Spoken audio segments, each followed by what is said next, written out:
말씀 보겠습니다. 오늘 우리에게 주시는 말씀입니다. 마태복음 26장 1절에서 13절까지의 말씀입니다.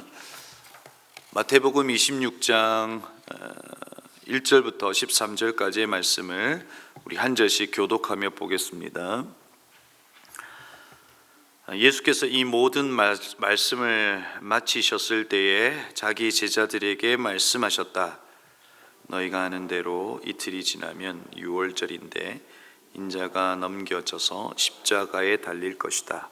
그 즈음에 대제사장들과 백성의 장로들이 가야바라는 대제사장의 관저에 모여서 예수를 속임수로 잡아서 죽이려고 모의하였다.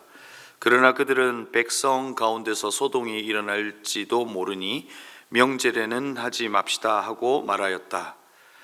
그런데 예수께서 베다니에서 나병 환자 시몬의 집에 계실 때에 한 여자가 매우 값진 향유 한 옥합을 가지고 와서는 음식을 잡수시고 계시는 예수의 머리에 부었다. 그런데 제자들이 이것을 보고 분개하여 말하였다.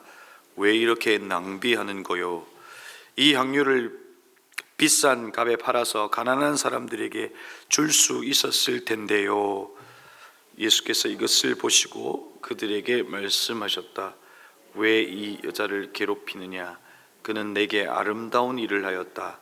가난한 사람들은 늘 너희와 함께 있지만 나는 너희와 함께 있는 것이 아니다. 이 여자가 내 몸에 향유를 부은 것은 내 장례를 치르려고 한 것이다. 함께 읽겠습니다. 내가 진정으로 너희에게 말한다.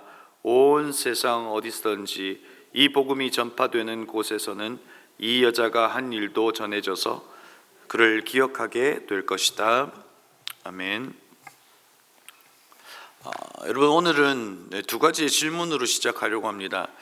첫 번째는 이제 우리의 삶에서 선한 의도로 시작했는데 욕을 먹은 경험이 있는가 하는 것입니다. 그러니까 여러분에게 정말 선한 의도로 분명히 그 일을 시작했는데 욕을 먹은 경험이 있냐 하는 겁니다. 여러분, 아주 오래 전이죠. 교회에서 이제 카페를 시작했고 카페 수익금의 전액을 이웃들에게 나누어 주기로 했는데 오히려 욕을 먹었습니다. 왜일까요? 주변의 상권을 어렵게 만들었다는 이유였습니다. 그러니까 선한 의도로 시작했지만 욕을 먹은 경우이죠. 두 번째 질문은, 만약에 오늘 제가 여러분에게 여러분들은 그리스도의 향기입니다 라고 하는 것을 이야기하기 위해서 세계에서 가장 비싼 향수 한 병에 1,100만 원 하는 클라이브 크리스찬 넘버원 임페리얼 머제스티를 깨뜨려서 너희 여러분들이 그리스도의 향기입니다 라고 하는 걸 알려준다면 여러분 어떤 반응을 보이겠습니까? 온 예배당에 향기가 퍼져나갈 거죠. 그러면서 여러분들이 이와 같이 그리스도의 향기입니다 라고 제가 설명한다면 그 그리스도의 향기라고 하는 그 깨달음으로 감탄하는 사람이 여러분 있을까요? 대부분은 많은 사람들이, 이곳에 모인 많은 사람들이 굳이 이럴 겁니다. 굳이 그 비싼 향수를 깨뜨려서 우리에게 그 그리스도의 향기라고 하는 것을 가르쳐 줄까? 그 비싼 향수를 팔아서 다른 사람 좀 도우면 되지 않을까라고 하는 반응을 아마도 보일 겁니다. 여러분, 오늘 성경에 이 내용 가운데 오늘 제가 드렸던 이 두 가지 질문과 같은 일이 일어나고 있는 겁니다. 오늘 1절을 보면 예수님께서 이 모든 말씀을 마치셨을 때라고 시작하죠. 그러니까 예수님께서 십자가를 지시기 전에 모든 가르침을 이제 마치셨다는 이야기입니다.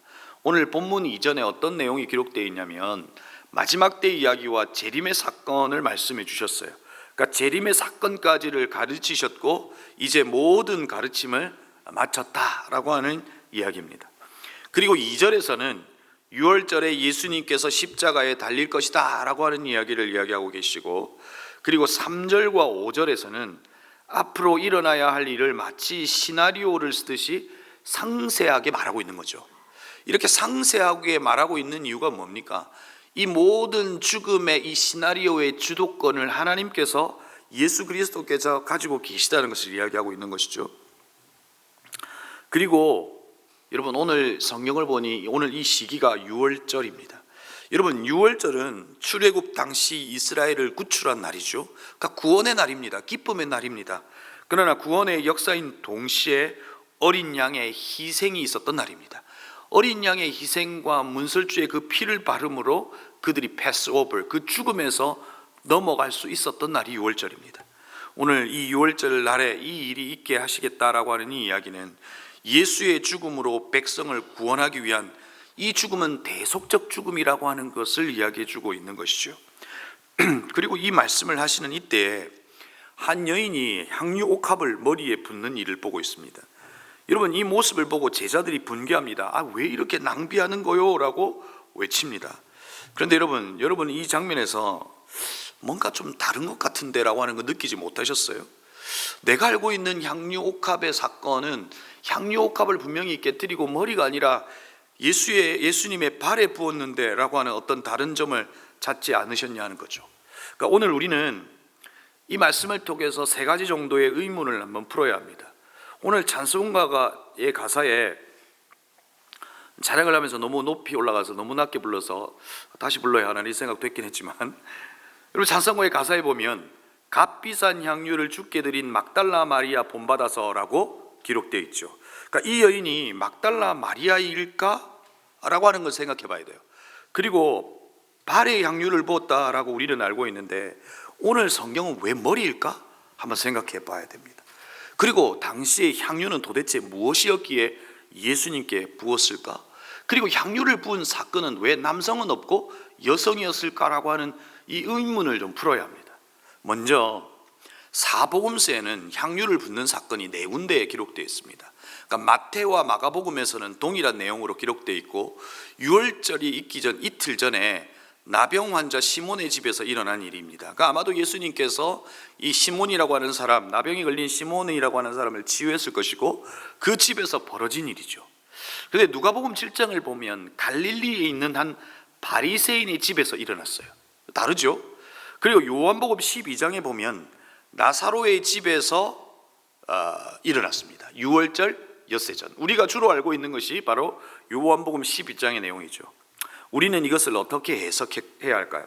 일반적인 견해는 이 3가지의 이야기는 각각 다른 상황에서 별도의 사건으로 일어났다라고 보는 것이 옳습니다. 그러니까 무슨 말이냐면 향유옥합을 깨뜨리고 예수님께 부은 사건은 3번 이상 다른 장소에서 일어날 수 있다는 거죠. 그러면 왜 여인일까 하는 겁니다. 그리고 왜 향유옥합일까 하는 겁니다. 여러분, 일단 향유옥합에 대해서 한번 이해해야 합니다. 여러분, 오늘 여기서 나타난 향유는 인도산 나르드라고 하는 그 식물의 뿌리에서 나온 겁니다. 한 330g, 그러니까 우리가 하면 작은 이 우유곽 정도 되는 한 병이 한 병인데 이 가격이 300데나리온입니다. 그러니까 한 1데나리온이 하루의 품삯이니까 그러니까 노동자의 1년 연봉 정도 됩니다. 그러니까 하루에 한 10만 원 정도 번다고 보면 한 3천만 원 정도 되는 값어치가 되는 그런 것이 이 향유라는 거죠. 그런데 왜 남성은 아니고 전부 여성이었을까요? 이것은 당시의 문화를 이해해 볼 필요가 있습니다. 여러분, 여인들은 결혼하기 전까지 이 향유를 모았습니다. 그래서 결혼을 하고 나면 남편을 처음 만났을 때 남편의 머리에 이 한 방울을 드렸습니다. 그리고 첫 만남을 이어갔습니다. 그리고 마지막 가시는 길에, 그러니까 시신의 머리부터 발끝까지 이 향유를 발랐습니다. 그래서 이 향유를 준비한 겁니다. 부패하고 이 시신이 부패하고 냄새가 나는데 그걸 막기 위해서 이 향유를 바른 것이죠. 그러면 다시 말씀으로 돌아가서 오늘 성경을 보니까 그 정도의 값어치면 예수님께서 오늘 이 장면이 있기 전에 뭘 이야기했냐면 지극히 작은 한 사람을 도와줘라 라고 하는 이야기를 오늘 이 말씀이 있기 전에 이야기한 거죠. 그러면 이 정도의 값어치 있는 이것을 팔면 정말 가난한 사람을 도와주는 것이 훨씬 유익이 될 수 있습니다. 그래서 제자들이 왜 낭비를 하는구나 라고 하는 것이 틀린 말은 아닐 수 있습니다.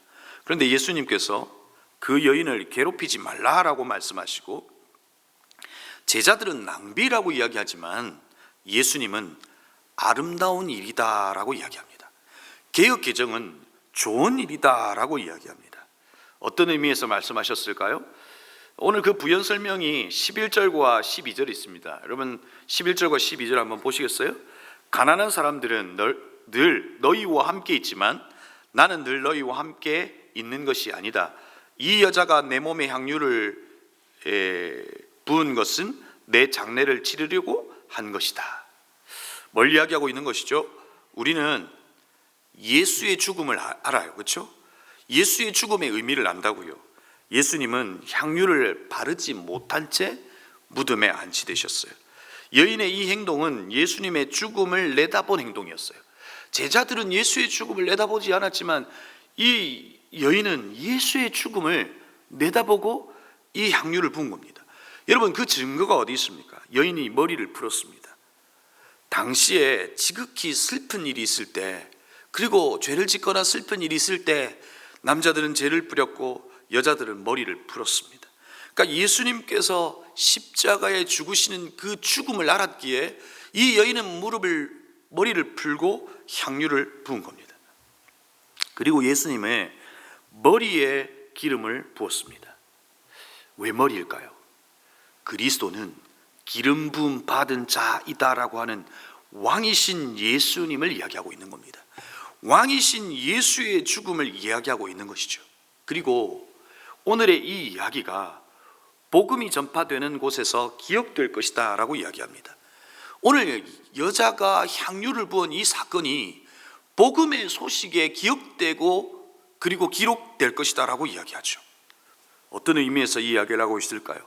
바로 이것은 이 여인의 이야기와 예수 그리스도의 죽음이 연결되기 때문에 그렇습니다. 여러분, 예수의 죽음은 우리에게는 복음입니다. 예수의 죽음은 우리에게 생명이 되는 대속적 사건입니다. 그러기에 이 여인의 이야기와 예수의 죽음을 연결하여 이것은 복음의 소식으로 기억될 것이다 라고 이야기하고 있는 거죠. 자, 그러면 제자들은 예수님의 정말 책망을 받았어야만 할까요? 두 가지 점에서 이 책망의 이유를 좀 찾을 수가 있습니다. 첫 번째는 베드로의 이 경우에서 유추해 볼 수 있습니다. 여러분, 베드로가 예수님에게 정말 위대한 고백을 했죠. 주는 그리스도시요 살아계신 하나님의 아들입니다라고 하는 이 고백을 하고 그 뒤에 나오는 성경을 보면 이 베드로가 책망을 받습니다. 예수님의 십자가의 죽음을 예수께서 이야기하셨는데 예수님 그렇게 하지 마십시오라고 베드로가 이야기합니다. 제자 된 도리로서 이 최소한의 도리를 한 것 같지만 예수님은 베드로에게 사탄아 뇌 뒤로 물러가라 라고 야단을 치십니다. 왜냐하면 예수님의 구속사역은 진행되어야 합니다. 그것을 막는 너는 사탄이다 라고 이야기합니다. 물러가라. 내 구원의 역사는, 구원의 이야기는 진행되어야 한다라고 하는 예수님의 마음인 것이죠. 오늘 제자들에게 책망한 것도 같은 맥락에서 볼 수 있습니다. 그걸 팔아서 가난한 사람들에게 도와주면 분명히 유익이 됩니다. 그러나 그렇게 야단을 치신 이유는 예수 그리스도의 구원의 사역, 죽음의 길을 걸어가셔야 그 죽음이 우리에게 생명이 되는 그 길을 막지 말아라. 이것은 내가, 왕인 내가 내 죽음을 지금 내가 주도하여 이 글을 쓰고 있다. 너희들은 막지 말아라 라고 하는 이야기를 하고 있는 것이죠. 두 번째는 예수님께서 죽으신다는 말씀 그 가운데 여러분 우리가 알고 있는 성화 가운데 필립 드 쌍파뉴의 최후의 만찬에 보면 가룟 유다를 그리고 있는데 손에 돈주머니를 들고 있습니다. 여러분 오늘 기록한 말씀 뒤에는 가룟 유다가 배신한 이야기가 나옵니다. 제자들은 왜 이렇게 낭비하느냐라고 분개하고 있지만 그것이 가난한 사람에게 사용했으면 좋겠다라고 하는 말을 하고 있지만 그들의 내면 깊은 곳에서는 어떤 마음이 있었겠어요? 그 정도면 우리의 돈주머니를 채울 수 있을 텐데라고 하는 내면의 깊은 마음이 있었을지도 모른다는 거예요. 그러니까 그런 의미에서 책망했을지도 모르겠다 생각해 보는 거죠. 여러분 이것이 오늘 우리의 본문의 내용이죠. 예수님은 이렇게 자신의 죽음을 맞이하고 있는 겁니다. 마태는 예수의 죽음을 이야기하면서 여인이 머리에 향유를 붓는 장면을 통해서 이 죽음은 왕의 죽음이다라고 하는 걸 이야기해 주고 있습니다. 예수의 죽음은 왕의 죽음이고 여인이 향유를 부은 사건이 복음이 전파되는 곳에 기억하게 하시겠다라고 하는 이 이야기를 통해서 이 죽음의 주도권은 예수님께 있음을 이야기하고 있는 겁니다. 예수님은 실제 자신의 죽음 앞에 향유를 바르지 못하고 무덤에 안치되셨지만 예수의 죽음은 주도권을 예수가 가지고 계신 계획된 죽음이고, 이 죽음을 통해서 우리에게 생명이 되는, 죽음이 생명이 되는 그 역사를 우리에게 이야기해 주고 있는 겁니다. 이제 말씀을 마무리할까요? 말씀을 마무리하면서 무신론자인 리차드 도킨슨이 에덴의 강이라고 하는 책에서 이 고난과 고통과 이 죽음의 이야기를, 그의 시각을 이렇게 기록하고 있습니다. 자연계에서 매년 발생하는 고난의 총량은 상상을 초월한다. 무별적인 물리력과 유전적인 복제가 지배하는 우주에서 어떤 이들은 상처를 입고 또 다른 이들은 행운을 누리지만 거기에는 어떠한 운율이나 인과관계, 더 나아가 어떠한 정의도 없다. 인간이 아는 우주는 실제로 예상되는 특성을 그대로 가지고 있을 뿐이다. 그러니까 어떤 누가 주도할 수 없다는 거예요. 그냥 그렇게 흘러간다는 거예요. 무슨 설계든지 목적이든지 선이나 악 같은 것을 찾아볼 수 없으며 그저 냉혹하리 많지 무실할 따름이다. 그냥 이 세계는 어떤 누구의 주도권 없이 그냥 그렇게 흘러간다는 거예요. 죽음은 죽음 그대로이고 고통은 고통 그대로이고 어떤 설계나 목적 없이 그냥 냉혹하리 많지 이 세상은 흘러간다라고 이야기합니다. 그러나 우리는 예수의 죽음을 보면서 뭘 합니까? 예수의 죽음은 설계와 목적이 있습니다. 죄의 가운데 죽음으로 맞이할 수밖에 없던 우리를 향한 그 생명을 주시고자 하는 하나님의 설계와 목적이 있다는 거예요. 그 하나님의 열심으로 독생자 아들 예수 그리스도를 십자가에 죽게 하심으로 우리에게는 생명이 되게 하시는 그 예수의 주도권과 그리고 그 목적이 있다는 것을 알게 되는 겁니다. 그리고 오늘 우리는 이 말씀을 통해서 무엇을 깨달아야 합니까? 우리가 그리스도와 함께 죽으면 우리는 삽니다. 예수는 우리를 살리셨어요. 우리를 생명이 되게 하셔서 무엇하게 하시는 겁니까? 이 공동체 속에서, 이 세상 속에서 생명이 되게 하신 것이 그리스도의 형기가 되게 하시고 그리스도의 편지가 되게 하셔서 여전히 진행되고 있는 예수 그리스도의 구원 사역과 생명의 사역과 회복의 사역에 저와 여러분을 파트너로 부르신 겁니다. 우리가 가는 그 길에 죽음의 위협과 고통의 죽음이 있지만 이것은 냉혹하리만치 어떤 계획도 어떤 설계도 어떤 목적도 없이 흘러가는 그냥 그렇게 예상되는 우주의 이치가 아니라 우리를 구원하신 예수 그리스도의 계획이고 우리를 생명이 되게 하셨다면 이 땅에서도 생명이 되게 하신 목적과 이유가 있을 거라는 겁니다. 우리는 예수와 함께 죽는 겁니다. 그러면 우리는 사는 겁니다. 우리가 생명이 되면 또 다른 이에게 생명이 될 수 있습니다. 그 한 생명이 되는 저와 여러분이 되기를 주의 이름으로 축복합니다. 그 한 생명이 되고 복음이 되고 여전히 예수는 이곳에 계시지 않지만 작은 예수의 생명의 사역, 구원의 역사가 저와 여러분이 있는 자리자리에서 일어날 수 있기를 주의 이름으로 축복합니다. 우리 기도하겠습니다. 먼저는 말씀을 기억하며 기도하십시다. 여러분은 여러분이 있는 곳에서 생명이 되고 있습니까? 우리는 누군가에게 요구합니다. 너가 생명이 되었으면 좋겠어. 예수의 방식은 그렇게 일어나지 않습니다. 예수는 우리 한 사람을 살리십니다. 우리 한 사람을 가정 속에서 살리십니다. 생명이 되는 한 사람을 통해서 이 가정을 살리십니다. 억울하십니까? 내가 잘못한 게 없는데 왜 내가 생명이 되어서 가정을 살려야 되고 공동체를 살려야 되고? 아니에요. 하나님의 방식은 그렇습니다. 예수의 복음을 받아들이고 그리스도의 죽음이 철저한 설계와 목적이 있다는 사실을 아는 우리가 생명이 될 때 그 자리는 살아납니다. 목장이 살아나고 가정이 살아나고 공동체가 살아나고 세상이 살아납니다. 여전히 예수의 죽음은 죽음으로 끝나지 않고 우리에게 생명이 되기를 원하시는 겁니다. 말씀을 기억하며 기도하십시다. 하나님, 우리가 향유의 향기가 되게 하시고 생명이 되게 하시고 복음이 되게 하시고 예수의 구원이 되게 하여 주옵소서. 말씀을 기억하며 기도하십시다. 두 번째 기도할 것은 오늘 청년들이 이 새벽을 깨우고 이곳에 무릎을 꿇고 기도합니다. 이들을 위하여 기도하십시다. 청년이 사라지고 있습니다. 더군다나 믿음의 청년들이 사라지고 있습니다. 이들의 시선이 나에게 머물러 있는 것이 아니라 예수의 생명을 부여잡은 이들이 나를 뛰어넘어 우리에게로 향하게 하시고 이들이 생명으로 살아내는 믿음의 청년들이 되게 해달라고 여러분 기도해 주시길 바랍니다. 세 번째로 내일 예배를 위하여 기도하십시다. 모든 예배 속에서 우리는 우리에게 벌어지는 염려와 걱정의 부재를 원합니다. 그것이 사라지면 행복할 거라고 생각합니다. 그러나 우리에게 필요한 것은 근심의 부재가 아니라 하나님의 임재입니다.